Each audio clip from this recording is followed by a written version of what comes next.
you got to talk and speak from your authentic life. Because here's the thing, you can go online right now and find somebody else doing something great. It's like, let me do that. Well, you can't do that because that's not authentic to you.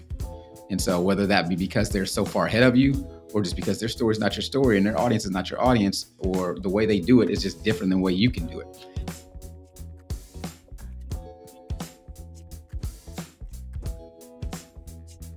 My friends, thank you so much for joining us. I could not be more pleased, more honored, more humbled, honestly, to have someone like our guest today who is a best-selling author, a mentor, an entrepreneur, and someone that so understands what it really means to follow God, but build the right kind of relationship, the marriage and the business that God wants for you. So, Jackie Bledsoe, welcome to the God and Gig Show. How are you doing, my friend? I am doing great, Alan. Thanks for having me. I'm excited to be here. I'm more excited. So I always like doing all of the weird behind the scenes nerdy stuff that no one ever knows about at the top, just so I can feel like I'm not alone in this. So us meeting together in a forum of a platform that neither one of us really understood very well, and us getting to know each other in that thing outside of your work with married with couples. So both of us have had to navigate just being entrepreneurs and figuring out data and all the stuff that most of us don't even want to deal with. Right. Yeah, I appreciate the fact that you were opening the door to learning Yeah. as well as helping. So that's one of the first things I learned about you right away, is that you're not one of the know-it-all gurus. You're just you're a regular guy, but a regular guy that loves God, but also loves to share. So I just wanted to tell you right off the bat, thank you for being that kind of person that I felt comfortable with talking about nerdy stuff like data and programs and all that kind of stuff. Yeah, well, I appreciate that, and it was mutual because I love digging into that as well. So I'm sure we can dig into it as much as we can possibly fit in the time wise. But yeah, I love it. Thank you. Awesome. Well, I always like to try to start these after I get out, that stuff out of the way. I like to tell people a little bit about you, but they usually have read the whole bio, right? Right. If they do know you, they already know about you. And if they haven't, they usually have read the bio and they figured out, oh, this is someone I want to get to know. So I'd like to try to put this first question about, your 30-second elevator pitch like this. If someone is meeting you for the first time, they haven't met you or they don't know about your marriage, your resources, and you just only have that 30 seconds to kind of have them remember two or three things that are the most important. What are those two or three things that you want them to know about you if they don't get a chance to read the bio or learn about your materials? Yeah. I think the cheat code is my social media profiles, and it starts out with love Jesus, married to Stefana, a dad of three kiddos with the same initials as me. I think those are the biggest three things. But really, at the end of the day, I'm a husband, I'm a father, and I'm a coach at heart. So I've been coaching for 20 years now. Started out coaching youth sports. Didn't realize how that would transition or impact what I'm doing today. Wow. Okay. So I love this that you were able to get the husband and the father in and the coach part, because I do mine husband, father, creative, right? So I have those three that I throw in there, and I throw in forgiven so people know that I'm saved. So, Gotta get that in and there. yeah, you got to put that in there. So exactly. So I wonder about, obviously, we could talk about your marriage and your coaching and all those types of things. But I do wonder about the passion to help people, which I guess does go to the coaching, right? Yeah. Because I've always wondered whether or not that's innate, whether God puts it in you, or whether it's nurture, right? It's that you develop it over time. So you don't become a coach without obviously being coached. You don't become someone that helps people without being helped. So I am wondering, what are those first few things? Was it in childhood? Was it in high school? When did you get the bug or the sense that, hey, one of the things that fuels my tank is helping people, training people, teaching people? Yeah, that's a great question. And I'll kind of start recent and then kind of go backwards. But I really didn't realize that's what it was until I would say within the last year or so, honestly. I just really like, man, I'm a coach. And everything that I've done up to this point leads me to be a great coach. And so, growing up, my dad, here's our family. My dad coached me and my brother in sports.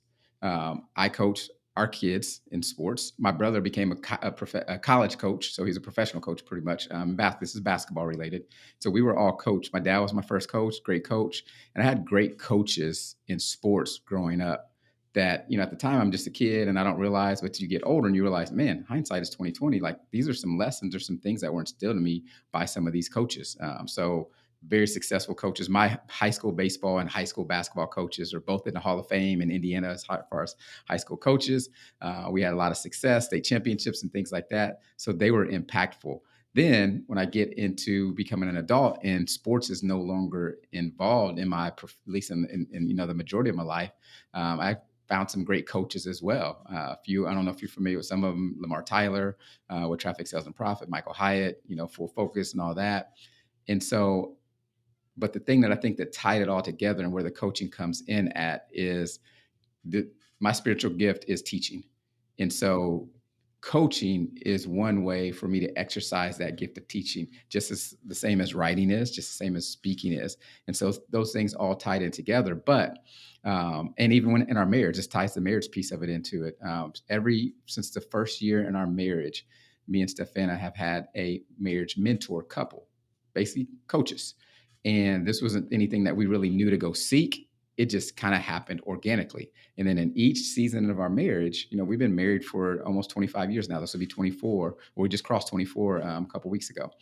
And so here we are, and we've got a different coach, different couple that is mentoring us throughout, and we've learned so much. And I think those things just kind of tied into it. I've received so much from other coaches. I listened to something today. I was listening to, maybe I think it was my Bible app, and they were talking about we are able to forgive. It's forgive us our trespasses as we forgive those who trespass against us. Because we've been forgiven so much, now we have the ability and the capacity and the desire to forgive. Because I've received so much coaching and mentoring, now I'm recognizing that and have the desire to do the same for other people. I love this. Much is given, right? Much is required. But even out of the required part, it's that joy of Yeah, giving, right? Joy of giving back and seeing somebody else benefiting the way that you benefited. Obviously, in the marriage thing, I was kind of doing a little stalking thing behind the scenes. Obviously, call it research stalking, whatever it is, and listening to some of your episodes talking about Stefana and how you guys met, how you were in this small town, and really, I love hearing this part, and then we'll throw this in because we talked about we have so much to share. But I would love to talk about the development of your family, of your marriage, and then teaching and coaching, right? As you guys were coached by these marriage yeah, mentors, yeah. because you might say people gave you a handbook to marriage, which would be the Bible, Right. but every single marriage, as you know very well, is so different.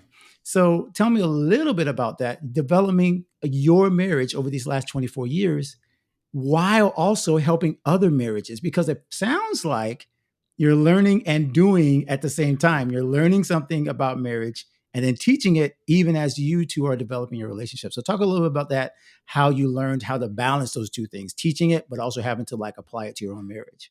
So yeah, like our marriage was not the perfect picture perfect. Hey, we get married, we pray for our spouse and all this stuff comes together and it's perfect. In fact, when we were for early on in our marriage and we'd be hanging out with other couples, our peers, which was our first small group, many couples, or we'd be in a church, in a class at church about marriage, many couples would share how they pray for their spouse and they did this, they did premarital counseling, blah, blah, blah. We did none of that. And so it reflected that in our first few years of marriage. In fact, our premarital counseling we did technically at our 1 year anniversary. So you don't do pre after. So that made no sense. And so here we are struggling and trying to figure it out. But again, God has given me this gift of teaching inside. So as we're learning, now I'm processing and I'm able to share as well. So we were doing marriage ministry before we knew we were doing marriage ministry. Our very first small group, which was, we're now at a church that is a church of small groups. All ministry is kind of done through small groups. Well, this church didn't have small groups. We didn't even know what small groups were, but we just hung out with a group of couples that we first met in a class where we were learning about marriage at church and started to hang out. So once a month, every couple, we'd all get together at one couple's house who would be the host. But in addition to being the host, their job that month was to study up on some topic of marriage and then teach that to us and give us some practical exercises or things to do.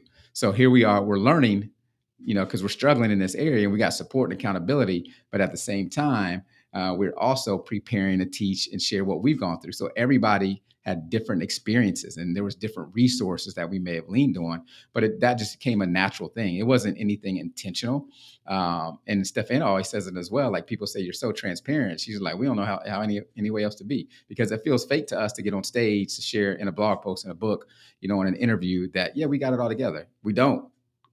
we say this all the time. We get in there and we get this joke on our when we do our intro at our events, and we say kind of get everybody raise their hand about certain questions. We're like, how many of us had a fight on the way to this marriage conference? Some people do it, some people don't. And then my joke is, okay, if you think that's bad, think about having a fight on the way to speak at a marriage conference. Real stories. Those are real stories, because we just can't close that off. And I think that is just something that God has put in us. Not that we're better than anybody else, but he's put some things in us that he's using for that transparency, the gift of teaching. And so I'm just trying to take next steps. And sometimes those next steps are hard, and I misstep a lot. But I know if I keep taking next steps, that he's going to allow me to grow and fulfill what he has created me uniquely to do, and how to serve other people with it. Gosh, I couldn't love this enough. And of course, we can't leave out the scriptures when these pop into our heads. So I'm just going to share them. I'm not trying to preach at anybody. But first scripture that popped into you when you said about being transparent and vulnerable and telling on yourself is one of my favorite scriptures. When it's not one of those great marriage scriptures, because it's when David messed up the worst. But from Psalm 51:6, when he says, I desire truth, or you desire truth, God desires truth in the inward part, and in the hidden part that will make us know wisdom. Like, that's the part where God's like, look, just be Right? honest. Just be real. Like, just fess up. Just this what you want. Integrity, just be who you are. If you're messed up right now, just say you're messed up. If you're riding high, just say you're riding high. But don't try to fake it with God or with your spouse or with the people around you, because eventually they're going to figure it out anyway. So I love that transparency that you're sharing. Again, as a teacher, now you're teaching people to be vulnerable and to share what's real. And that works in any relationship, obviously. Yeah. So I love that. Yeah. That's no. Somebody once said, I forgot who said it. Your purpose is tied to your pain. And so, if we're trying to live out our purpose as Christians and we're hiding our pain and what we went through, then we can't live out that purpose. So that's something that has resonated with me as well. It's like, man, sometimes I'll be honest, even now in seasons that are hard, I'm like, Lord, kind of like Jesus, like, do I have to go through this? When he's in Gethsemane, it's like, man, can this cup pass from me? But then I get to thinking, it's like, okay, if you're allowing me to go through this, then there's probably going to be some stories, some testimony, something that I can serve other people with. And that is a big passion to me. Sometimes it's too much where I can't turn it off, where it's like, I just want to learn for myself, but I'm also learning and thinking, how can this help other people? That's how I started writing. That's where the blogging came from, which the book came from, and what I'm doing now came from, because everything that I saw, I was like, man, there's a lesson in that.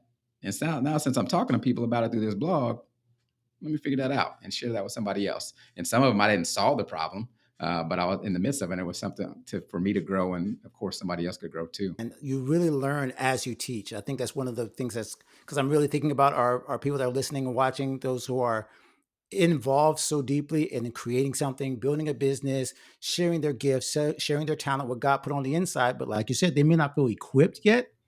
But as they are sharing and working it out, like God's kind of been playing, okay, go here, go there, share this, because you literally just went through it. Right. And just like the Sherpas on Mount Everest, they only stay one step ahead of the people they're leading. They've been up the mountain several times, but they're not trying to get all the way up to the mountain and say, hey, come here where I'm already there. They're just saying one step ahead. Yep.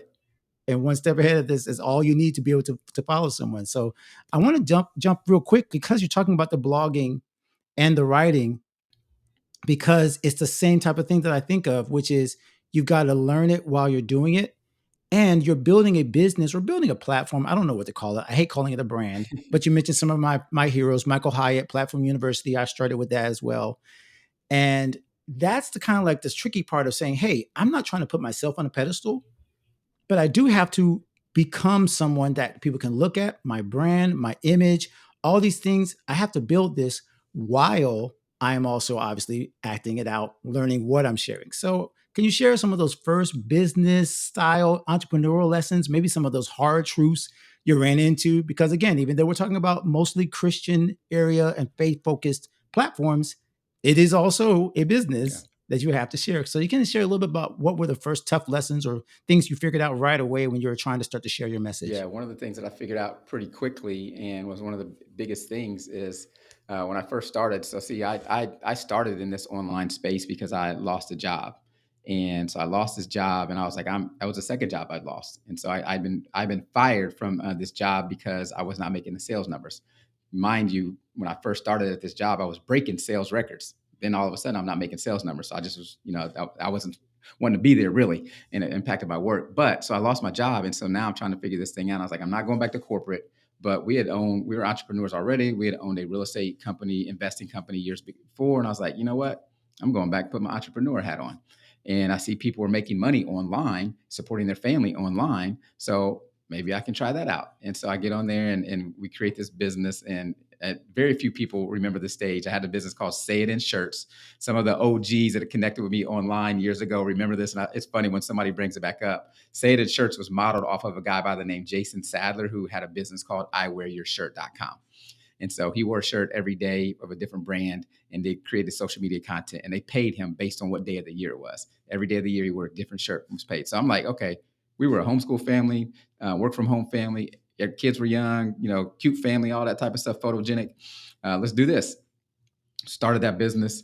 And that's way back before WordPress and drag and drop websites and all that type of stuff. Right. So it took us longer to set up the website and get rolling than we were actually in business. And so here we are. And I say, remember, this is supposed to be every day. We're supposed to sell something. I think we were trying to do every week or something. I don't remember.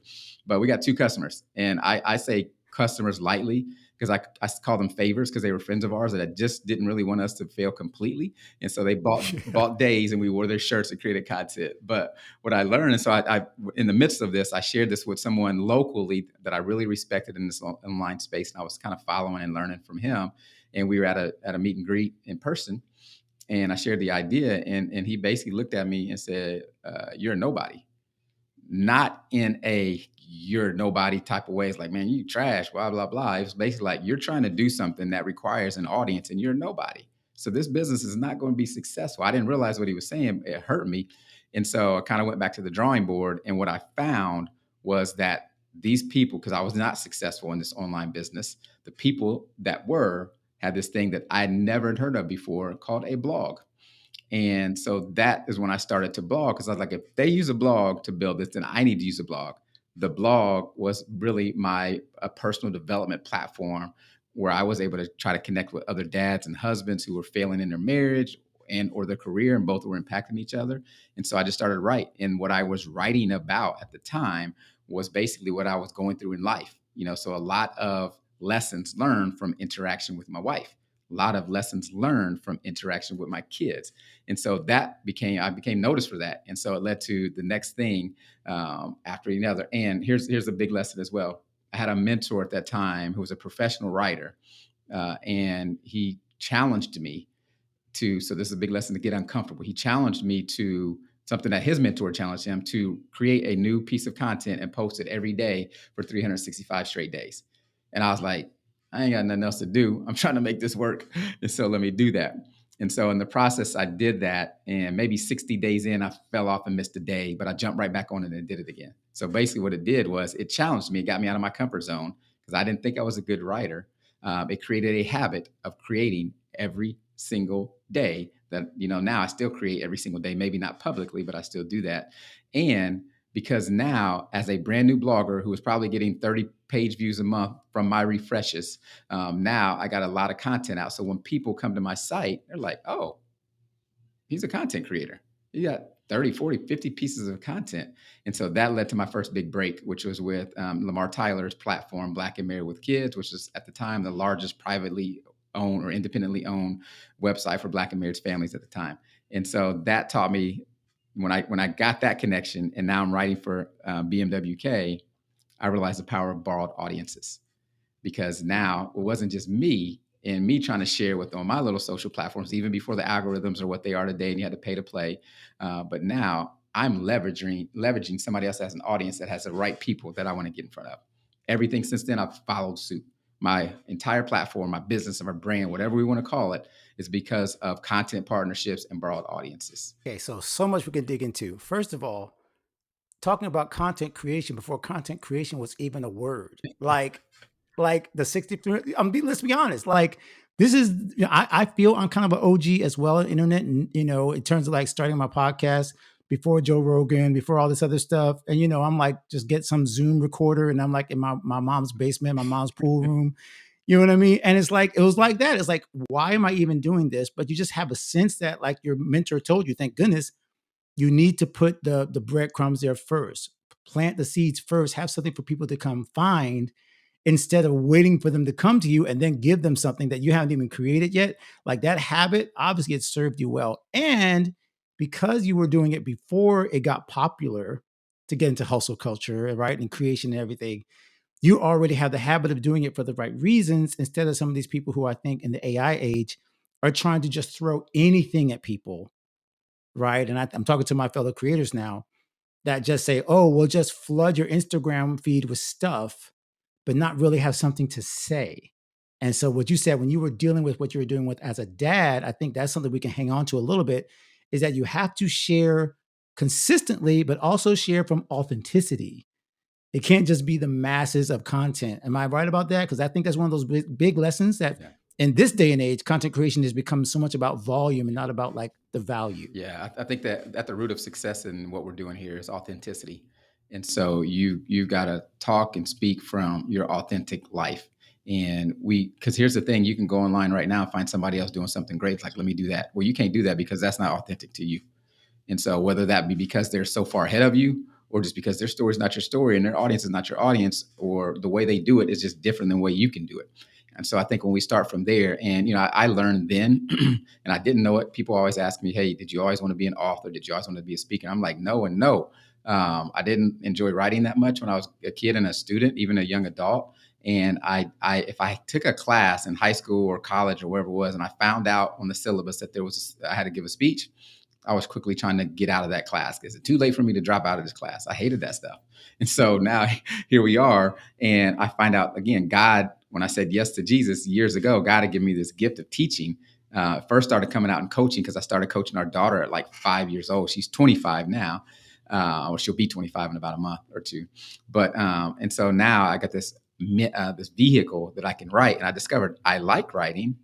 I'm decent at it, and wow, it's actually impacting people. And so, are there other people out there that are dancing on TikTok? Maybe that's their thing and being silly. Are there other people out there that are podcasts, and that YouTube videos, whatever? I can do those, yes, but I know that at the root, my sweet spot is writing, and my writing informs everything else. It comes out in my speaking. It comes out. I wrote a bunch of notes before we started this conversation today. I got them right here in case I need to refer to them, but I had to write those out because that's my gifting. So again, you can't just copy what you see other people doing that look successful.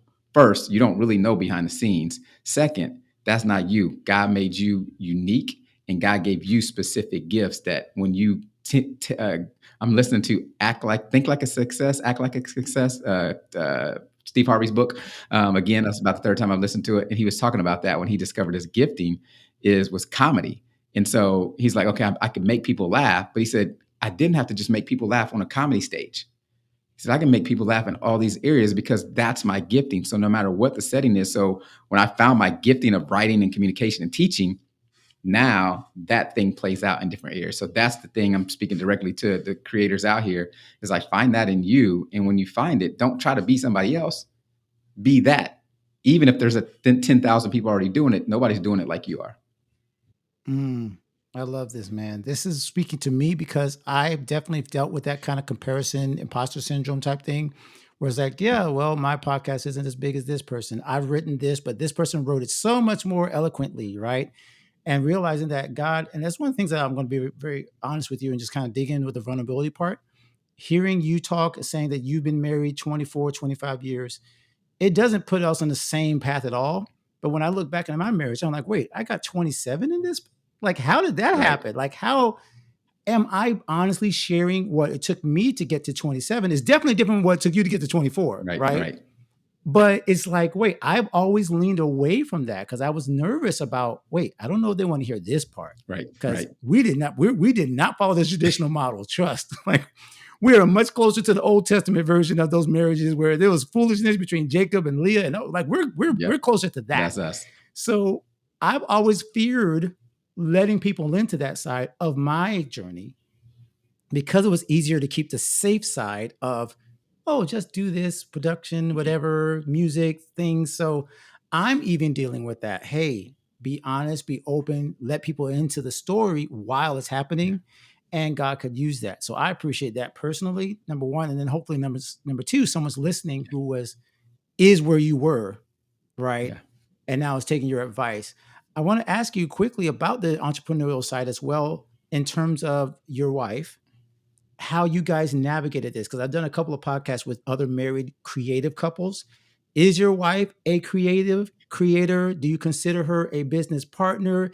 Has it ever been kind of like those fights beware the CEO, CFO situation where y'all are not on the same page in terms of a business issue? Because I think a lot of us would like to know, like, how do you guys navigate that? Because it's a balance, like you said, in both your married life and clearly in your creator and your professional life as well. Yeah. Great questions, and yes and no to all. So I'll break them down. But so is my wife a creative? No, that would be me. I'm the creative. She honestly would rather be back behind the scenes, just kind of, hey, tell me a few things to do. I'll knock those out. And so That's my wife, by the yeah. way. Exact So same you thing. get it. You get it. And here's what I've been saying, and not in a disrespectful way, but people are like, okay, is Stefan involved in the business? I'm like, no, not really. She really just does appearances. And so on stage, sometimes we have an interview where it requires both of us and things like that. She shows up and ministers and coaches and teaches from just talking. But me, it's opposite. But here's a great example. Let me say this first.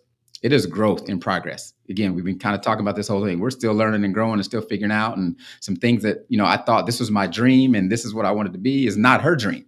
And so I can try to force her into the dream that I have, because my dream is a family business where everybody's working together. Side, we're, equal partners doing this, and you do this and I do that. And here's your skill set.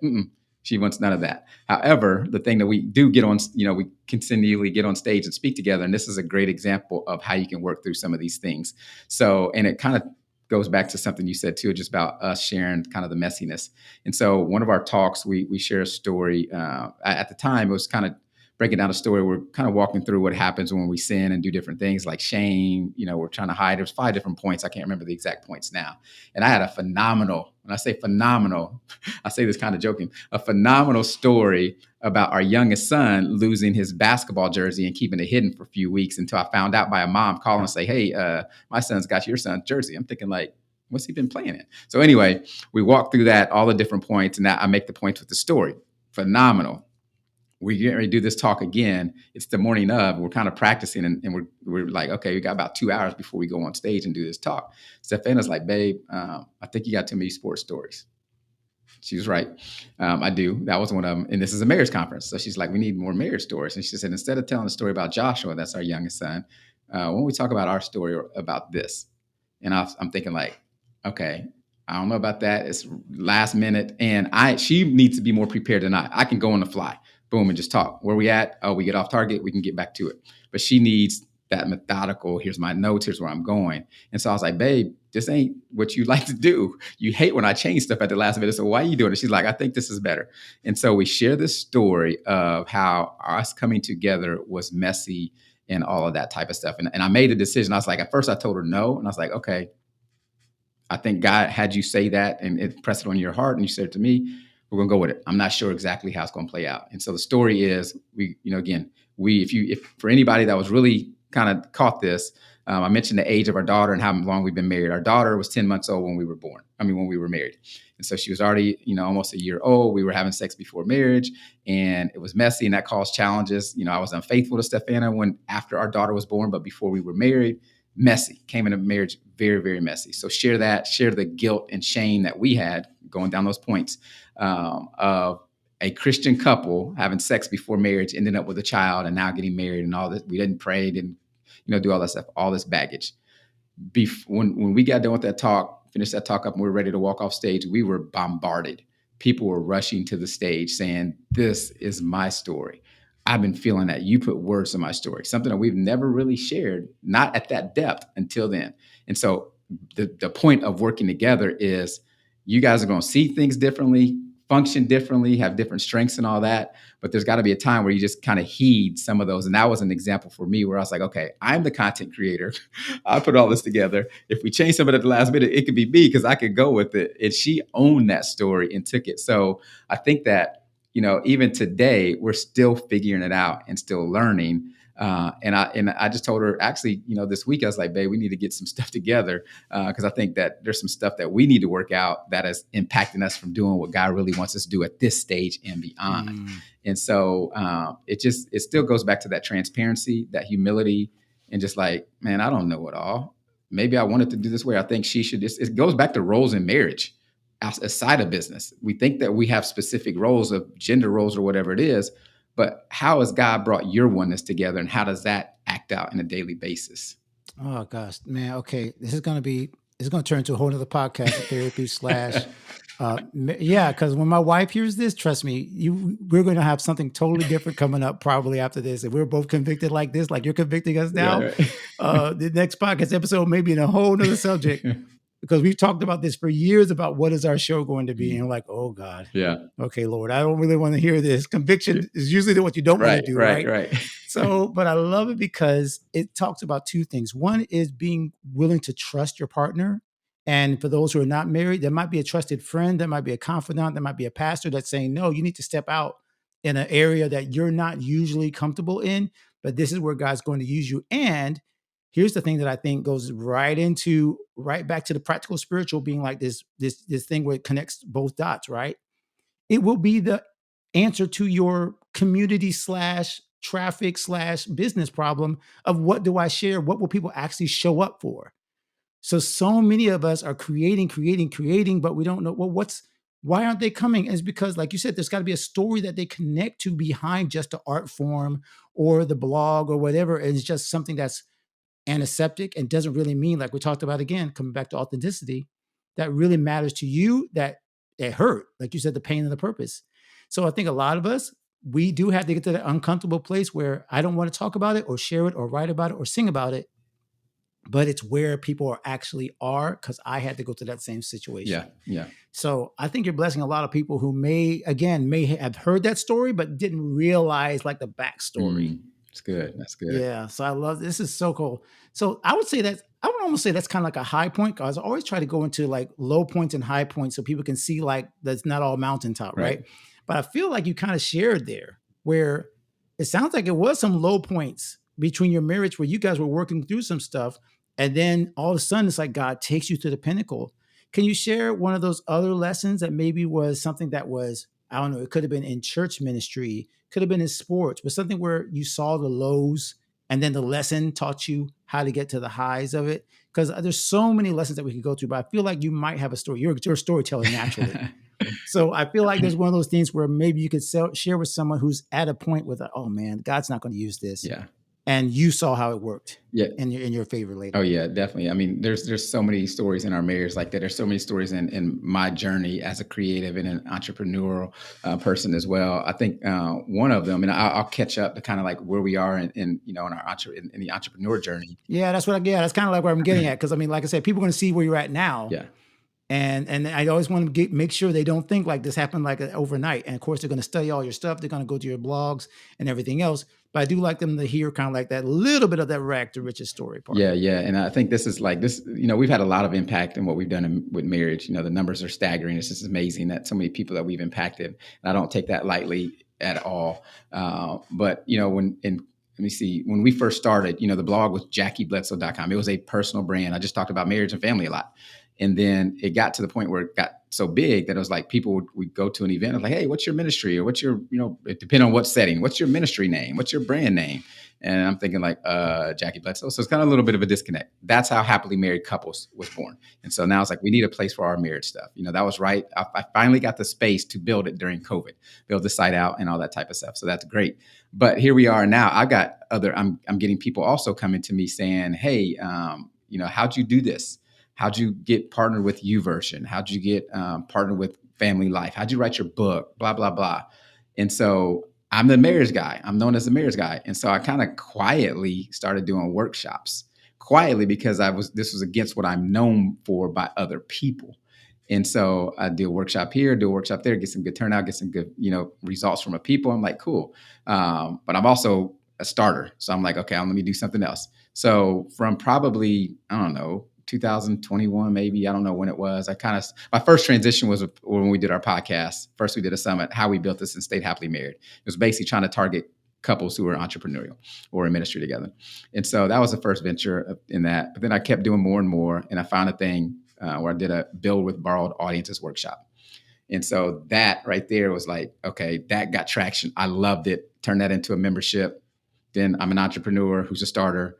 I got a little bored and didn't, and I was still in that place where I was like, do I want to go full fledged or and abrupt the people who think that I'm only a marriage person, or is this going to be weird to them? And so I spent a few years basically downplaying something I was passionate about, was getting great traction with, and helping other people with. And then 2023, which brings us up to current, I started a mastermind. And this mastermind was totally outside of the marriage space. It was no connection. I didn't try to bridge any gaps, do it for couples and any of that. I was like, nope, I'm going straight at it. And that freed me in many different levels. First, to show, yes, you do have an impact in something other than marriage. Why are you being afraid to do that? Because it was fear. And I'll be honest, let me be completely transparent. Still to this day, I still kind of have a little funny, feeling inside when I go full fledged in that, or I create content that is boldly not marriage, because I've been known for marriage so long. Fast forward, and that mastermind is taking completely off, and we're opening up new cohorts. And I wrote the notes because I got to share it. Some of the people, because I love this. This is where my coaching comes in. A Yeah. buddy of mine told me earlier this year. We talk every day. He's a digital nomad. He lives in all different parts of the world with his family. But he's like, dude, you're a coach. You're a true coach, and I'm a consultant. He said, I love to come in there and tell people what to do and let them execute on their own, and I'm out. They do it, great. It's not on me. But you're a coach. You got to walk with them and talk with them and mentor them and get them through that. And so that's what I found out here. Is like, man, I love that, and it feels even greater to share the success stories of my mastermind members, because in the marriage space, you don't always hear those success stories. And It's so, true. like, you may be impacting people's lives, but you don't know. You're kind of doing stuff. But so I got to share a few things. Scott, in my mastermind, we met 10 years ago in a coaching program that we were in. And we are kind of at the same Okay. spot. He had been stuck for years, got in the program, started, teaching we do what I call OP3. It's kind of where we get people to focus: one person, one problem, one pathway. And so he started locking in on that. And he had 1,800 email subscribers. He's trying to get a traditional publishing book deal at 1,800 email subscribers. He started, kind of figuring it out, getting locked in. January 24, he locked in on the pathway. I'm going to write Bible plans with YouVersion. By December 2024, he had 12,000 email subscribers on this list. And so, blown away. Now he's got 39, 40 Bible plans. His email list is like 18,000, and he's having conversations about publishing a book deal with traditional publishers. And so, like that, but here's where it almost didn't happen. And this is what I want to speak to the creators out there: is maybe you're known for something, or maybe you're not comfortable or not as confident going into a certain area for whatever reason it is. That's where we got to take those bold leaps. But I feel like I was stunting growth. Our revenue dropped. Like, it was no longer a business. It was like, if I'd have been on a Dave Ramsey show, he'd have been like, dude, that's a hobby. Quit that and go do something else. So it was bad, but the revenue started ticking up again. And actually, happily married couples and speaking started ticking up again too at the same time, even though it wasn't, result of me making this decision. But now I've given myself opportunity, and so many other avenues opened up from this. And so here I am now. I'm strategically focused for a certain. I'm practicing what I preach in my mastermind, which is simple, focused, and consistent. Simplifying things, and I'm focusing on one thing primarily right now. And then I'll get back to putting some things attention at happily married couples, but focusing on my mastermind right now, and that is freeing internally, and the results are showing externally. Oh, wow. Okay.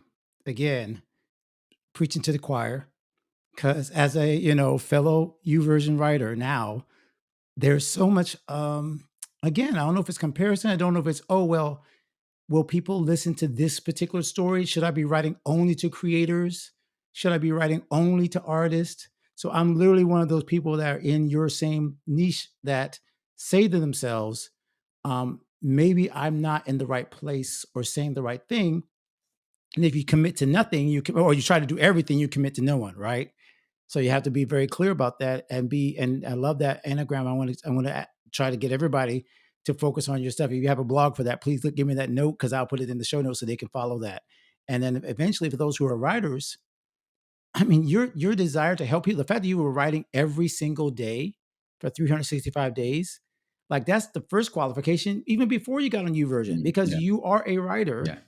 who showed that you were willing to put the work in before the results. Yep. Yep. So that the fact that you're getting results for other people shouldn't be a surprise, because you've already shown, hey, you put in the Yeah. work, you get the results, and you're just showing the template to do it in the specific place of YouVersion. So Yeah. I'm a fan already. So we'll be talking later. But but then for those who are interested in not just YouVersion, but just in terms of sharing their story, sharing their life online, sharing their ministry online, I want to kind of take it and kind of start to wrap it up Yeah. with this, because you have so much to share. You just talked about it. The fact that you are having these questions in your head of should I do this, fear, and we're hearing you talk about this after helping thousands and thousands and thousands of Yeah. people.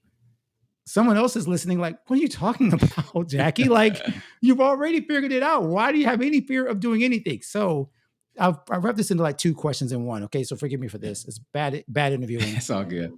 First, tell me what you are trying or what you're looking forward to overcoming. Is there something, like you said, you're a starter? So if you're still dealing with fear and these things, and now you see success, God gave you success here, success there. Is there anything that you're looking ahead to, right? That you're saying, okay, God hasn't shown me this. I think there's another mountain for me to climb Mm. in the future that I'm still trying to build. And then the second half is, what do you say to the person that's at the bottom of the hill, Mm. right? That is not gotten where you're gotten to. So, but I wanted you to do the first half because I know there's a lot. Yeah. Yeah. So first question is basically, what am I trying to overcome or looking forward to getting over? Is that right? Yeah, yeah. You're like the next mountain. You overcame the mastermind fear. You've overcome getting into happily married couples and doing all those things. Is there something next that you're looking forward to that still you realize you can have a little bit of faith for? Yeah, yeah. I think it's kind of wrapped in. It's kind of, I'm going to be a bad answer and can probably give a twofold answer. But I think even though I'm a starter, I still am a slow starter. And so let me explain that. Mm, And so I am the analysis, paralysis by analysis. I want to make sure everything's right. I'm a little bit of a perfectionist. And so one of the things I want to overcome, and I think this is going to break through what I want to, can happen next. It's going to open the doors or remove a block, is I want to get out there and just fail faster, start faster. And so I am cautious about making sure, like I should have started what I'm doing right now a long time ago, but I wanted to make sure I was, okay, I'm comfortable that I can not fail. That to me is a little doubt, doubt and faith, it's lack of faith where I'm not trusting, believing that, okay, yeah, this can happen. And so I want to get better at that. And then after I do that, I think and I want to, and here's connected. I want to choose one vehicle to focus on for 1 year, whether that be, if it's the mastermind, the entrepreneur mastermind, or if it's happily married couples. I want to choose one and focus on for 1 year and see where that can take me. Our pastor says this all the time. He says, I dare people all the time to give God 1 year of your life, and your life will never be the same. And I've seen people get on that stage and do videos at our church time and time again who gave God a year of their life, and their life, like he said, has never been the same. And so I want to do that for my business. I am an entrepreneur. So yes, my family and all that, but I'm like, I want to do it in this well. I think I have succeeded, but I think I've left a lot. There's a lot more on the table for me to do. And so I think that this is what I want to say, preach. This is what I continue to say in my mastermind all the time. And I just said it a minute ago: simple, focused, consistent. I talked about Scott. Scott did something simple. He figured out, I'm a pastor, has been been doing sermons for 20 years. I'm gonna repurpose my best sermons and do YouVersion Bible plans every week. Simple. I'm gonna lock in on that. I'm not gonna do social media stuff. I'm not gonna do any of that, and I'm gonna consistently do it. Boom. There's other people. So Rachel, she did the same stuff. Her and I were in the same boat. We've been partners since YouVersion partners since like 2016. And we got off, we didn't write anything for a long time. She said, I'm gonna get back to writing. She just crossed over a YouTube threshold. She just crossed over a record of revenue from her digital products in May and already beat that record in June because of those things. And so I am in the process of coaching and doing it like we've been talking about the whole time. But I want to take that bold step. I've done it for a period of time, but not that long. A year seems like an eternity for me. And so I'm a little tiptoed about that. So, but I think when I do that, I'm gonna break through, and my goal with my business is get them to the point, not that I want to do this, but get them to the point where they don't have to run with me. I no longer have to be the face, and me and Stefan are the face of happily married couples or the face of Entrepreneur Mastermind. I'm working on training coaches now, that I have an asset that if I decide to stop doing this on day 25 or whatever it is, that somebody else like, that's a valuable enough asset that I would buy or take over. And then that way I'm free to build more businesses, or what's the next step of this business. But that's the thing that I think will break the lid off of what I'm doing. But that year's got me right now.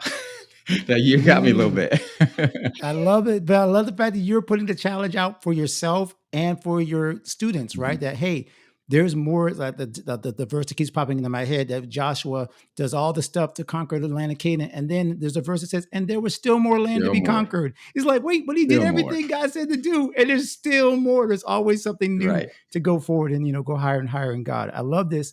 And then the second half of the question, which again I tried to throw it all in one question, is what would you say to the person who was or is now where you were long before, if you had to go back and talk to yourself, right? Because we're always talking to someone who was where we were, right? And that's what we want to try to give them, that sense of hope. So just take yourself back to, I don't know how old you were, 20, 22, like there, you still look like a young man. But when you and Stefano were first getting together, going through those challenges, having that blog with only that failed business, what would you say to yourself now that you know what you know? Because someone else is listening, wanting that same kind of advice. Yeah, this advice, is what we've been modeling and doing. And actually, I had a meeting with a friend of mine who's a very successful business owner, like crazy successful. His brand is on NBA jerseys, and so we hadn't connected in a while. Met with him, and I asked him that same question, like, okay, where you are compared to where I am, what would you say I do? And he said, basically, get around those people that are already doing it or in the process of going there. And so that's what we've done with small groups, masterminds, mentorship. What we're receiving is we put ourselves in a position, like our marriage mentors were basically couples that we saw something in them that we liked about their marriage and we want to be around them. That's how it started. That's why they were all organic. We have that small group. We like those couples. We love hanging out with them. We're on the same age, demographic, whatever. We hung out with them. The mastermind, be honest, I selfishly created it as well because my greatest growth seasons of growth and success had come when I was in a mastermind. I had just never ran one of mine that, I had other people get in other than one just, hey, let's hang out. But those were not really committed because it wasn't paid committed. And so I was like, let me do that. So find those people that are where you want to be and get around those people, whether that be virtually or if you got access to people in person, and then look at your circle. And you don't have to cut off the people in your circle if they're not going where you want to, but find a circle that is going where you want to. They don't necessarily have to already be there, but spend more time and in closer proximity with them. That's what my mastermind is. Like, it ain't me sitting at the top coaching. I'm learning every week I'm in there. I mean, like, there's some people in there that's great. We just got a mastermind member from Africa who is highly successful in what she does over there, and is now coming to learn. So I'm thinking, like, we want to learn from you. I can't wait to get you in the seat so we can hear what you're sharing and what challenges you've overcome and are going to right now. So find those people that are doing it, get around proximity of people that are going towards doing what you want to do. Man, hey, the scripture is right, man. When it said, in a multitude of counselors, there's safety, brother. There's so much Yeah. wisdom that you're talking about connecting with. So please, we can't go any further. I want to eventually find some way to continue to get my community into your communities. They need to know about marriage. They need to know about how you can grow your writing career, and you have all of that available for them. So I know this is old school. Most of them can just click on the link, right? We say Right. this all the time. We end these interviews. It's like they already know where to go. Right. But just in case someone's old school and is writing it down right now, tell them how they can connect with you. What's the best ways for they can continue to learn from your resources and the amazing ministry you have? Yeah, I got a link. I want to make sure I got it right. So I was trying to find it. JackieBledsoe.com/God and gigs. All one word. Yo, no, you didn't. That's it. So I am so honored. Whoa. Okay, wait. I want to savor this for a second. This is a mountaintop moment for me. That my brand, y'all understand this? Like, my brand is like the very next word after that one. You just put those two together. Jesus is real. That's real. Okay. Anyway, I'm done. Yeah. So that link will be what is going on in my life, and brand. That link will go to it right now. I don't know when this will come out. If they went today, I don't know if it's not coming out today, of course. It would go Oh yeah, to. we know. After listening, it's definitely going to be live. We'll make Yep, sure. yep. So at that time when it goes live, it might be something else, but right now it's going to the wait list or the information about our mastermind. So if that's what you're Got excited it. about, boom, you go get it right now. It may be, I don't know when this podcast episode will come out exactly, but something will be there. But it'll be tailored towards this audience, so that way they get something that we talked about on here and can learn something. So there'll probably be a freebie on there as well. I don't know what that is right now because I haven't created it because I knew this was something that was going to come out in the future. But I want to go back and listen to it Yeah. too and create something specifically for your people. See, I love this because it shows really, and this is the part behind the scenes again that we can be very transparent and say, hey, y'all, just build it and then continue to refine it. The very thing you just said, which is we're not sure. We're gonna look at this. We're gonna see what the calendar does. We're gonna coordinate and make sure that this makes the best sense for our community.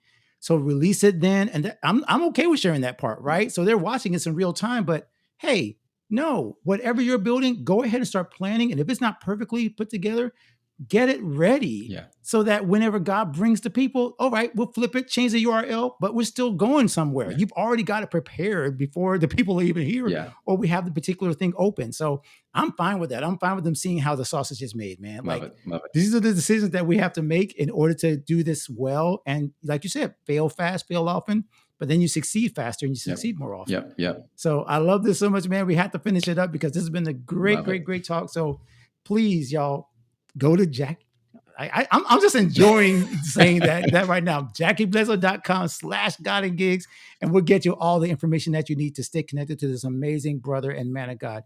Thank you so much for doing this, Jackie. This has been an absolute treat. I can't wait for us to do it someday soon. Man, I appreciate it, Alan. Thanks for having me here. Hey there, I know you were blessed by that episode and interview on the God and Gig Show. So if so, you got to stay connected with us. Make sure you are following and subscribing to our show right now, because that's not where it ends. There's more encouragement, more enlightenment, and more empowering messages to help you become the creative that God created you to be. So make sure that you watch one of our other episodes. There's tons of resources here, some suggestions right here on this page. Check it out and make sure you continue to stay connected with God and Gigs so that you can become the creator that you were created to be.